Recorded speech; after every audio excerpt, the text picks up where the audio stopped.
Muchas gracias por la invitación. Desde luego, en el tiempo que he estado aquí escuchando, pues he engordado 2 kilos o 3 más o menos con las palabras que he escuchado. Os felicito muchísimo por este proyecto, por este empuje que se da a un tema realmente apasionante, ilusionante y desgraciadamente pues muy de moda. Saludar a la excelentísima señora presidenta del Tribunal Superior de Justicia de Extremadura, mi buena amiga María Félix Tena. Muchas gracias por tus palabras. Te tengo que reconocer que me he emocionado con todo lo que has dicho, quizás como se dice, más desde la amistad, ¿no? Pero María Félix, muchísimas gracias por tus palabras. Esto al final es un equipo y al final somos todos los que estamos empujando para tener una sociedad mejor, aunque desde luego también hay otros que empujan, por otro lado, pues para tener una sociedad peor. Y lo estamos viendo en todos los frentes. En el tema del COVID incluso se ha visto también que hay gente que está empujando para que al final vaya todo a mal y muchos somos los que estamos empujando, menos mal y gracias a Dios, para que todo vaya bien.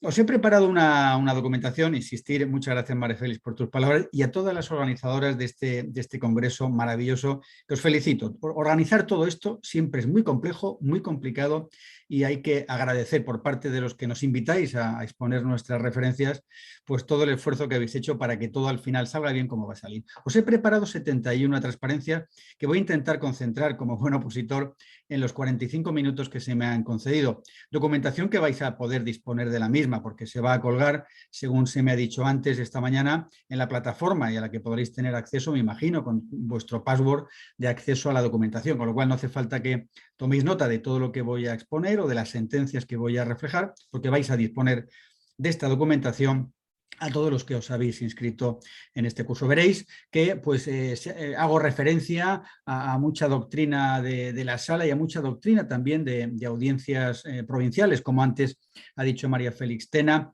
pues que también están ahí empujando e intentando fijar criterios y nosotros pues desde el Tribunal Supremo tenemos esa obligación, esa responsabilidad de intentar unificar el criterio. Eso ha permitido, en base a la reforma de la Ley de Enjuiciamiento Criminal, que ha modificado la casación, de que nos vengan asuntos de los juzgados de lo penal apelables ante las audiencias provinciales y luego en casación por infracción de ley del 849.1. ¿Esto qué nos conlleva? Más trabajo, pero para eso estamos los jueces y magistrados, para tener el trabajo que la sociedad, que los ciudadanos y que las víctimas necesitan para sentirse más protegidos y protegidas. Y esto yo creo que es fundamental.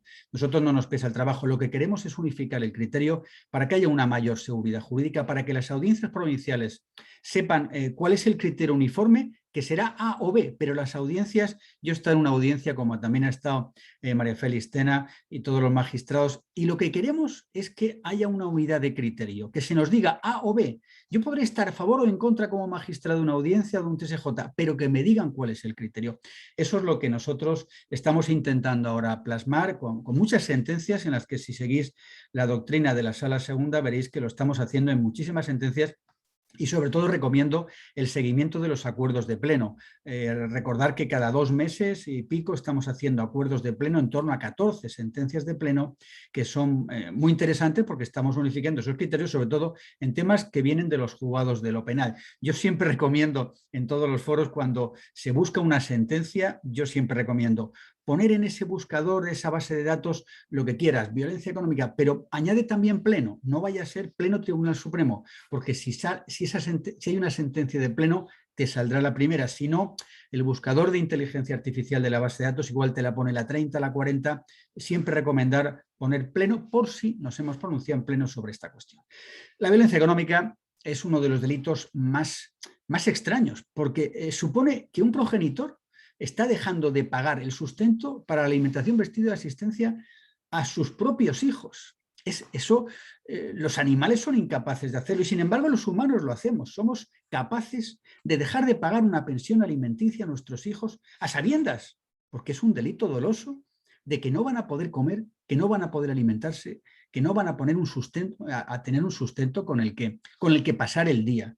Y se olvida y dejan de pagar y piensan, bueno, pues que pase lo que tenga que pasar. Claro, lo que pasa es que en muchos casos pues se sabe que están muy posiblemente con el otro progenitor, generalmente con la madre, y entonces ella se va a encargar de cubrirles. Eso es lo que decía antes María Félix Tena. doble victimización, nos encontramos con las víctimas los hijos y con la víctima la mujer, que en este caso, pues como sabemos, va a tener que cubrir como pueda esa necesidad, en este caso, de los hijos. Por eso la violencia económica es una violencia de género y es una violencia en la que el autor del delito ejerce una subyugación psicológica que establece esa relación de dependencia de la víctima con el autor. Si no me tratas bien, si no me llamas, si no esto, si no lo de más allá, no te pago la pensión. Oiga, la pensión es una obligación legal, pero también, como decimos en la sentencia de violencia económica, una obligación moral, una obligación de derecho natural. No tendría que fijarse una sentencia para decirle a un padre que tenga que pagarle los alimentos a un hijo, pero desgraciadamente hoy en día, en el siglo XXI, tenemos que seguir poniendo resoluciones judiciales para que les digamos a muchos progenitores que tienen que seguir alimentando a sus hijos, cuando ellos no pueden hacerlo por sí mismos. Y la dependencia económica, en consecuencia, es un lastre para la propia víctima, un lastre para la víctima, que son los hijos, y un lastre también para el progenitor mujer, que en este caso pues, tiene que subvenir esas necesidades, en este caso de los hijos. Se plasma en el delito de pensión, de impago de pensiones, del 227. Hay una responsabilidad civil a la que posteriormente aludiremos, y desde luego hay una necesidad de reparar ese daño e indemnizar perjuicios. Hay una RC, una responsabilidad civil, que se fijará en sentencia y hemos fijado un plazo, lo vamos a ver ahora, hasta cuándo se puede reclamar esa responsabilidad civil en un delito de impago de pensiones. Y también hablaremos del atenuante del 21.5. ¿Es posible cuando se ha dejado de pagar que de repente, porque te presentan una denuncia, consignes y pagues para reparar el daño? Eso puede tener derecho como efecto atenuatorio de la responsabilidad, lo iremos viendo. Para ir unificando criterio, en esta sentencia que fue de pleno, la 346, ponente Susana Polo, fijamos el criterio de hasta dónde podemos reclamar las cantidades dejadas de pagar. La doctrina y la jurisprudencia pues había navegado en varios criterios y al final, como he dicho antes, hemos fijado uno, hasta el día del juicio oral. Podría ser antes, podría ser después, pero por lo menos existe seguridad jurídica ahora y se sabe que no solamente se podrá reclamar las cantidades impagadas hasta la presentación de la denuncia o querella, sino también hasta el propio acto del juicio oral, con lo cual las posteriores se tendría que ejercitar una correspondiente nueva acción. También en el mismo pleno del Tribunal Supremo tratamos otro tema curioso e interesante. Se unificó este tema en un acuerdo plenario, la sentencia 348, con respecto a las cuotas hipotecarias. Claro, porque cuando se dice en resolución judicial que la cuota hipotecaria la tiene que pagar o la mitad cada uno de los progenitores o uno en concreto, ese impago de la cuota hipotecaria sabe perfectamente el que deja de pagar lo que va a ocurrir, porque se va a proceder a una ejecución hipotecaria con subasta del bien inmueble donde viven los hijos y que van a ser lanzados. Esto lo sabe perfectamente el que deja de pagar la cuota hipotecaria y en consecuencia esto también se ha entendido que supone un impago de pensiones del 227, en este caso del Código Penal. Porque además, lo decimos en la sentencia, se sabe perfectamente que se acabará ejecutando la resolución que se dicte y lanzando a los que viven en el inmueble, que no son terceros, que no son extraños al acreedor, al deudor de esta cuota hipotecaria, sino que son, ojo, sus propios hijos los que se van a quedar sin casa, los que van a ser lanzados por no pagar la cuota hipotecaria. Como hemos dicho, no solamente es una obligación legal, sino que es una obligación natural en no dejar a tus propios hijos sin un hogar donde al menos puedan pasar los días de su vida. Y además esto está admitido perfectamente por el 227.2, cuando hace referencia a cualquier otra prestación económica, y esta lo es. Veremos luego algunas otras que no están incluidas, sin embargo, en este apartado segundo que hemos establecido en la jurisprudencia. ¿Qué se pretende con este criterio? Pues otorgar, lógicamente, una protección máxima cuando se produce una crisis matrimonial y, en consecuencia, pues intentar responder con la insolidaridad del obligado a estas prestaciones, como también se ha resuelto también por la Audiencia Provincial de Madrid, como estamos viendo. Los opositores a estos criterios intentan a veces pues decir, oiga, es que se está criminalizando el impago de una deuda. No, no se está haciendo criminalizar el impago de una deuda, ¿no? Existe un tipo penal que castiga dentro del bien jurídico, que se trata de proteger las relaciones familiares, esa obligación legal y de derecho natural que tiene el progenitor sobre sus propios hijos, con lo cual no se trata tan solo de un impago de una deuda, se trata de algo más, se trata de dejar sin alimento alimentos, sin vestido, sin sustento, sin habitación, a tus propios hijos. No un tercero. Esto no es un conflicto entre un arrendador y un arrendatario, no, entre un acreedor y un deudor. Es un conflicto que lo provoca precisamente el deudor de la deuda alimenticia, el propio padre de los hijos que son acreedores de esa deuda alimenticia, como estamos refiriendo. Con lo cual, el tema es de una extrema gravedad por estar tratando de incumplimientos económicos dentro del seno de una familia a tus propios hijos, no a terceras personas a las que les puedas deber dinero. No se trata de criminalizar un impago de una deuda. Con lo cual, la obligación del pago del préstamo hipotecario, de cuyo incumplimiento deriva la comisión, debería estar recogida también en la resolución judicial. No olvidemos que para que esto pueda entrar en el cauce del 227, esa obligación del pago de la cuota hipotecaria deberá estar incluido, lógicamente, en esa resolución judicial determinante del divorcio o de la separación, para que cuyo incumplimiento pueda derivar en la comisión del delito del 227 del Código Penal. Otra sentencia interesante, también reciente, es la 557 de 2020, porque nos planteamos también llevar a pleno, fijaos, 3 de pleno del Tribunal Supremo, esa posibilidad de la legitimación de la madre para reclamar por impago de alimentos a hijos mayores de edad. Es posible, y lo hemos admitido en esta sentencia, esa legitimación de la madre. No se trata tan solo de que el agraviado, la persona agraviada, sea el hijo mayor de edad. Es evidente que la madre lo tiene respecto al menor de edad, pero también lo hemos admitido respecto a los mayores de edad. En el sentido de que si el hijo mayor de edad, que convive, ojo, requisito sine qua non, con la madre, no está cobrando la pensión alimenticia, va a ser la madre al final, y no indirectamente, sino directamente la persona agraviada, porque va a tener que subvenir las necesidades del hijo que no están siendo satisfechas, en este caso, por su propio padre. Además, recordamos la vía del 93.2 del Código Civil, en cuanto hace referencia a que esta legitimación vendrá anudada a que convivan los hijos mayores de edad con el progenitor, que es el que está ejercitando, en este caso, la acción penal. Distinto sería el caso en que no convivieran con él, con lo cual no tendría esa legitimación la madre respecto de los hijos mayores de edad. Insistir en lo que estamos diciendo, que en este caso el progenitor también es agraviado porque tendrá que sustituir económicamente al obligado, que en este caso es el que tiene que satisfacer la pensión alimenticia, en este caso a los hijos. Respecto a la solución que le damos, bueno, la solución es que el propio hijo mayor de edad comparezca en el procedimiento judicial y simplemente ratifique en este caso la denuncia, con lo cual el requisito de procedibilidad se subsana con la ratificación del hijo mayor de edad dentro del procedimiento judicial. Lo mismo que hemos referido, por ejemplo, en supuestos del 191 y 201 del Código Penal, por ejemplo, en cuanto al requisito de procedibilidad para proceder por los delitos contra la libertad sexual, en que puede presentar la denuncia a cualquier persona y luego ratificar la víctima la denuncia interpuesta para que opere el requisito del 191 del Código Penal. Se ha dicho ya y se ha expuesto la referencia de esta sentencia, como ha dicho antes María Félix y otras intervinientes de la que fui ponente, porque además entendíamos que era necesario ya pronunciarse. Y es cierto que estamos adjetivando muchos supuestos de violencia. ¿Por qué? Muy sencillo, porque la violencia se está manifestando de distintas formas y modalidades hoy en día en la sociedad actual. Y lo tenemos que decir para que se sepa que esto está pasando. No es igual decir que una persona ha producido un impago de pensiones que llamar a las cosas por su nombre.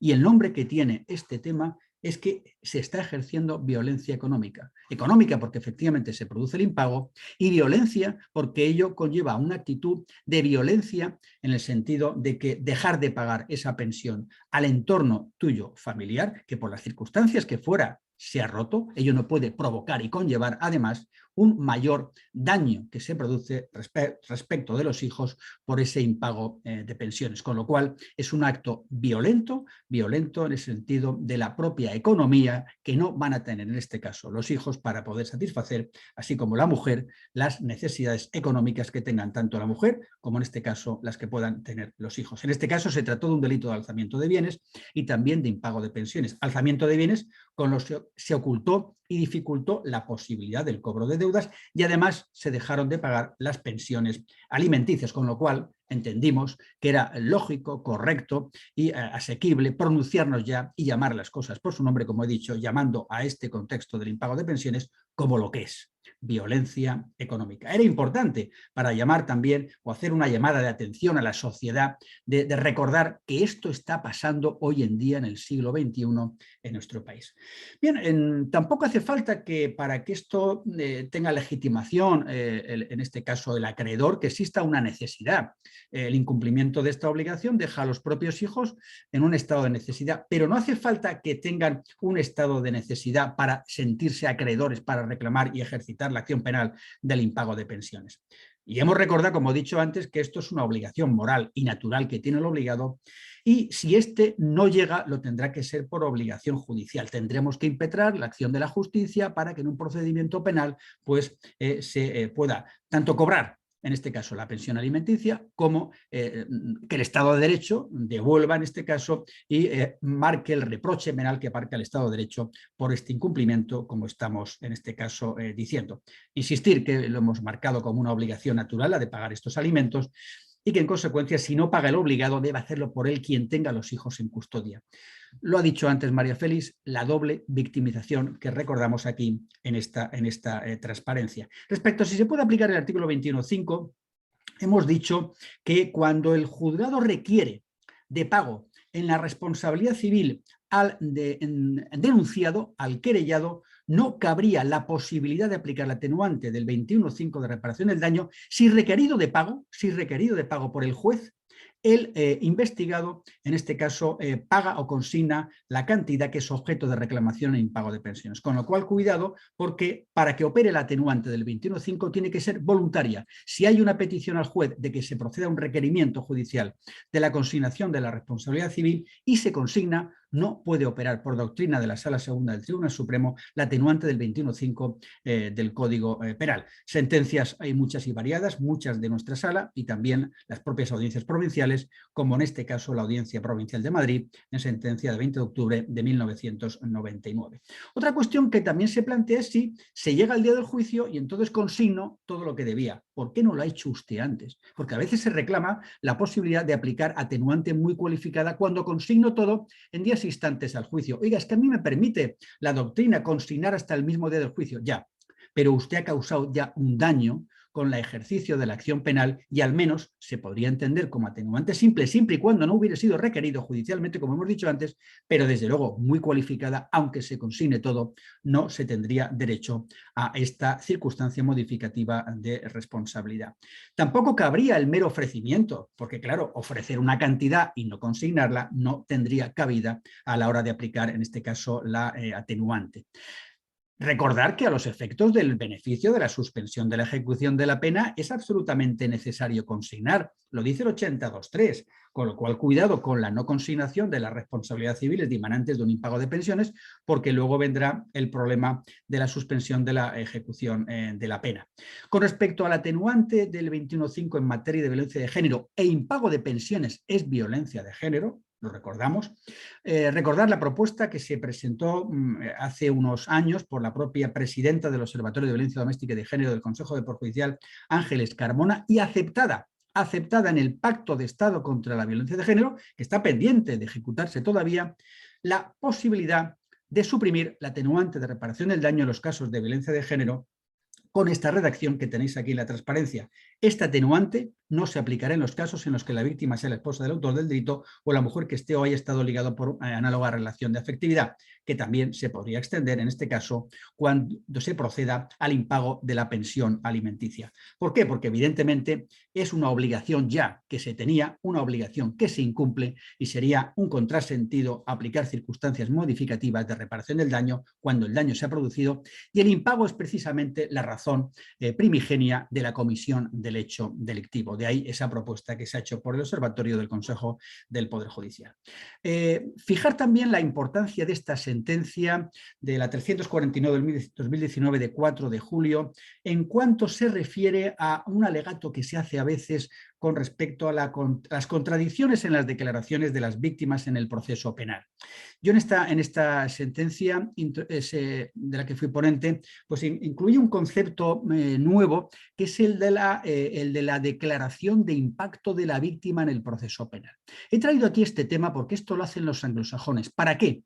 Pues porque el Ministerio Fiscal, en los interrogatorios a las víctimas en el proceso penal, introduce un tema que es el de la declaración de impacto de la víctima a la hora de poder tener base suficiente para calcular el impacto del daño moral dentro de la responsabilidad civil dimanante del delito. ¿Podríamos plantearnos reclamar daño moral en el impago de pensiones?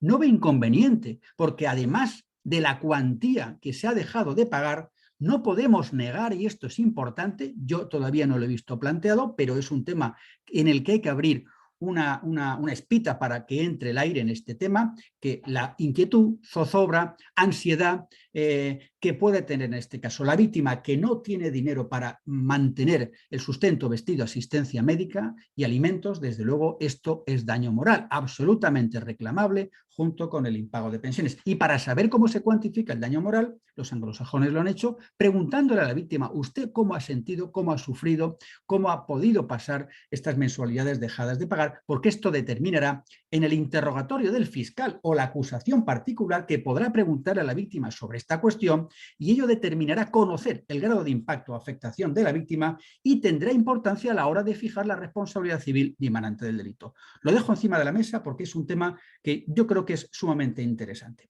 Respecto al impago de pensiones, para ir rápido, os he traído en esta presentación pues los requisitos sobre el delito de impago de pensiones. Bueno, pues en principio se puede acudir a la vía civil, pero también se puede acudir, en este caso, a la vía penal. No hace falta necesidad del acreedor, lo hemos dicho antes, no existe una necesidad del acreedor, la necesidad es consustancial. El delito de impago de pensiones no hace falta como requisito que exista una necesidad de alimentos, claro que existe, eso es consustancial a la comisión del hecho delictivo. No hace falta acreditar la acusación que tengo necesidad de alimentos, esto es consustancial, como decimos, a la tipificación del hecho delictivo. El apartado 2 hemos visto antes con unas cuotas hipotecarias que abre un margen muy importante, pero indudablemente pues habrá algunos supuestos en donde pues no se podrán todos incluir. Por ejemplo, podemos excluir del apartado segundo las reclamaciones por impago de cantidades derivadas de liquidación de sociedades gananciales, reclamaciones por litis expensas, en donde no tienen cabida, eso es cierto, en el 227.2 del Código Penal. La Sala Segunda, pues ya en una sentencia antigua del 2001, pues fijó una serie de requisitos. Hace falta una resolución judicial que determine que hay que pagar esa pensión, que existe una conducta omisiva, como estamos viendo, necesaria culpabilidad del sujeto, posibilidad de que dicho pago pueda ser realizado por el obligado, tema que es una vía de escape o defensiva, como sabéis, por parte del obligado, que pueda acreditar que no puede pagar, esto es un tema indudable, carga de la prueba la suya, conocimiento de la resolución judicial, que es evidente que lo va a tener como requisito. Si no puedo pagar, bueno, pues si no se puede pagar, es carga de la prueba, en principio, lógicamente, del acusado, y será él el que tendrá que acreditar por los medios probatorios correspondientes, pues que no puede pagar. Esto no supone una quiebra de la presunción de inocencia, no, supone que cada parte deberá probar aquello que puede probar, y evidentemente si no puedo pagar, no se puede obligar a la acusación o al Ministerio Fiscal a que pruebe que el acusado pues sí que puede pagar. Tendrá que ser el acusado el que pruebe que no puede pagar, con lo cual esa carga de la prueba está totalmente distribuida. Y si el acusado prueba que no dispone de medios para pagar, bueno, pues en principio se plantea un tema interesante con respecto a esos ingresos ocultos o en dinero B que no están declarados. Y entonces, ¿esto cómo se determina? Pues si el acusado prueba que no puede pagar, pero la acusación alega que existen otros ingresos ocultos, será carga de la prueba de evidenciar esos ingresos ocultos por parte de la acusación. La simple sospecha de que el acusado dispone de otros ingresos nos sirve para determinar en este caso la condena, pero evidentemente sí que servirán los signos externos, las evidencias que puedan determinar que por una prueba conclusiva de inferencia pueda el tribunal o juez de lo penal llegar a la conclusión de que con ese coche, esa casa, esos viajes, esas salidas a restaurantes caros, pues evidentemente sí que dispone de medios económicos para poder pagar esa pensión alimenticia, en este caso a los hijos, con lo cual esa prueba será competencia en este caso de la acusación, como estamos diciendo. Respecto a los pagos parciales, bueno, los pagos parciales habrá que ir, como establece la jurisprudencia, al caso concreto. Evidentemente, si la cantidad de la pensión son 500, 600 euros y el pago parcial es de 450, evidentemente habrá que esperar para ver si se perpetúa en el tiempo ese pago parcial y desde luego, y sobre todo, pues ejercitar requerimientos, ejercitar incluso una acción penal cuando hayan pasado ya varias mensualidades y se mantiene esa reducción unilateral por parte del obligado sin haber acudido al juez civil para proceder a una modificación de la pensión alimenticia como corresponde, que es lo que tiene obligación, pero no perpetuarse en el tiempo en una reducción de la cuantía y pago parcial de forma unilateral. En cualquier caso, esos pagos parciales pues deberán atenderse o atenuarse al caso concreto, como decimos en esta sentencia del Tribunal Supremo de 2001. La imposibilidad de pago, hemos dicho que la debe probar el deudor, como estamos diciendo, y ese pago parcial reiterado pues también pues dará lugar al ejercicio de la acción penal, porque unilateralmente no se puede hacer pago parcial y en su caso lo que tiene que hacer el obligado es acudir a la vía civil para modificar la cuantía de la pensión. También se puede atender a la prueba por parte del acusado de su esfuerzo en pagar la obligación civil de la prestación económica, carga de la prueba, que en estos casos también le compete al mismo. En el marco probatorio deberá acreditar, por ejemplo, pues que ha habido un cambio de circunstancias personales y laborales, que ha sido despedido, que no tiene recursos económicos, el periodo concreto en que trabajó, en el que estuvo parado. Si consta que demandara trabajo o la prestación por desempleo, no puede quedarse estando en edad de trabajar sentado sin trabajar y diciendo que permanezco en el desempleo sin la prueba de que se ha buscado algún tipo de actividad laboral, con lo cual si no sería una burla en este caso para los acreedores de la pensión alimenticia en este caso. Y no es preciso tampoco, como se ha dicho alguna vez, lo contrario, de que exista un requerimiento del juzgado civil para el pago de las cantidades. No existe este requisito de procedibilidad en el delito del 227 y no se tiene que acudir a la vía civil para requerir el juzgado civil al acusado de que pague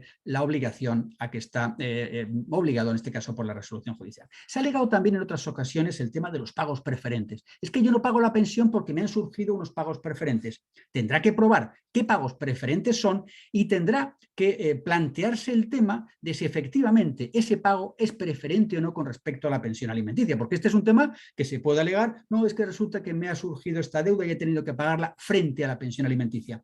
Esto lo valorará el tribunal con respecto a si el pago tiene el carácter de preferente o no, con respecto a la inferencia a la que llegue el juez de lo penal, en este caso, o tribunal, como estamos viendo. Os he traído aquí también unas tablas que van a aclarar y os van a aclarar con mucho detalle el tema de la distribución de las cargas probatorias, porque esto tiene mucha importancia en el acto del juicio oral para ir terminando. A la acusación, la existencia de la resolución; al acusado, ante la alegación por la acusación del impago, el pago solo puede ser alegado por el acusado. Si yo digo que he pagado, tendré que probar el pago. Si yo digo que no puedo pagar, tendré que probar que no puedo pagar, con lo cual vemos también pruebas indiciarias de medios o signos externos que evidencien la posibilidad de pagar. En el caso que diga que no puede pagar, la acusación tiene que probar esos signos externos. La acusación no debe probar la disponibilidad de medios bastantes del acusado. Es el acusado el que tiene que probar que no ha podido pagar en este caso, y en su caso también podrá plantear una modificación de las medidas acordadas en resolución judicial, y también otra serie de criterios para ir dando finalización a la ponencia sobre la carga de la prueba en el proceso penal. Otra sentencia interesante, la del 2017, la 562, no se justifica el pago por la situación económica del acusado al constar probados ingresos más que suficientes para cumplir su obligación de pago impuesta. Alegó que solamente podía pagar esa cantidad y no se probó, en consecuencia, la imposibilidad de pago de la cantidad concreta. En consecuencia, se procedió en este caso a la condena. Otro tema interesante, para ir terminando, que se plantea es el tema de la convivencia. A veces la convivencia es por tema económico. conviven y entonces dicen, como convivo ya no pago la pensión por alimentos. No, se ha dicho reiteradamente que la convivencia no equivale a la reconciliación, con lo cual, como no haya resolución judicial que así lo determine, la mera convivencia no anula o excluye el mantenimiento de la obligación del pago de las pensiones correspondientes. Seguimos también con otras sentencias. Me interesa también en cuanto a la pena, pues calcular cuántos han sido los meses dejados de pagar, no solamente que incide en la pena, sino también, lógicamente, en la responsabilidad civil, como estamos diciendo.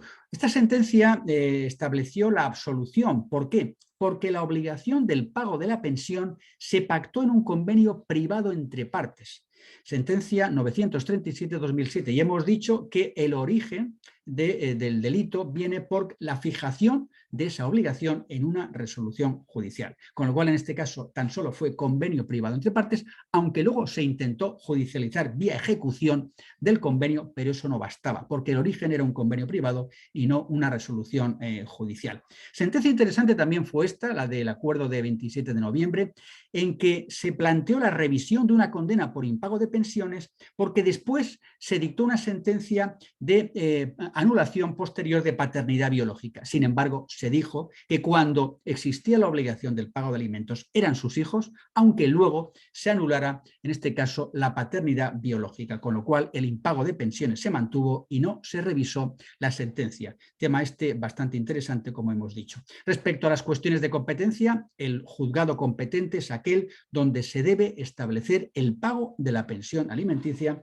resuelto en este reciente auto del año pasado de la Sala Segunda de 11 de noviembre del 2020, resolviendo una cuestión de competencia. Y para terminar, esta sentencia reciente de Antonio del Moral, interesante su lectura, la recomiendo, 29 de abril del 2021, en cuanto al tema de que se plantea de la prescripción de la acción civil, prescripción de la acción penal. Es posible que la acción civil esté prescrita, pero subsista en este caso la acción penal para reclamar. Ahora bien, lo que se dijo en esta sentencia es que la condena al abono de las pensiones solo debe abarcar, en el caso de que algunas reclamaciones estén prescritas, las que no estén prescritas, que serían en este caso las únicas adeudadas, pero se mantiene lógicamente, si hay deuda no prescrita, la posibilidad del ejercicio de la acción penal. Y por último, una reforma importante para terminar, está recogida en la Ley de Protección de la Infancia, en la Ley 8/2021, que se ha introducido una reforma que puede pasarse por alto y hay que fijarse bien. ¿Por qué?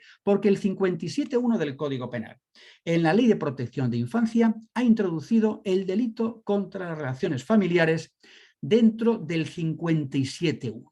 ¿Qué consecuencia lleva esto? Pues la consecuencia que lleva esto es que la violencia económica, el impago de pensiones, va a dar lugar a la preceptividad de la pena de alejamiento, porque el 57.2 dice: en los delitos del apartado primero se acordará, en todo caso, la aplicación de la pena del 48.2, y ello llevará incluido a que en los supuestos de condena por impago de pensiones el fiscal tendrá que pedir, y la acusación particular, la pena de alejamiento como perceptiva vía 57.2 en relación con el 57.1. Esto es lo que quería plantear y aquí concluyo mi ponencia. Espero que os haya servido de mucho o de poco, pero en cualquier caso vais a disponer de la misma en la documentación que se va a subir a la plataforma. Muchísimas gracias por la atención.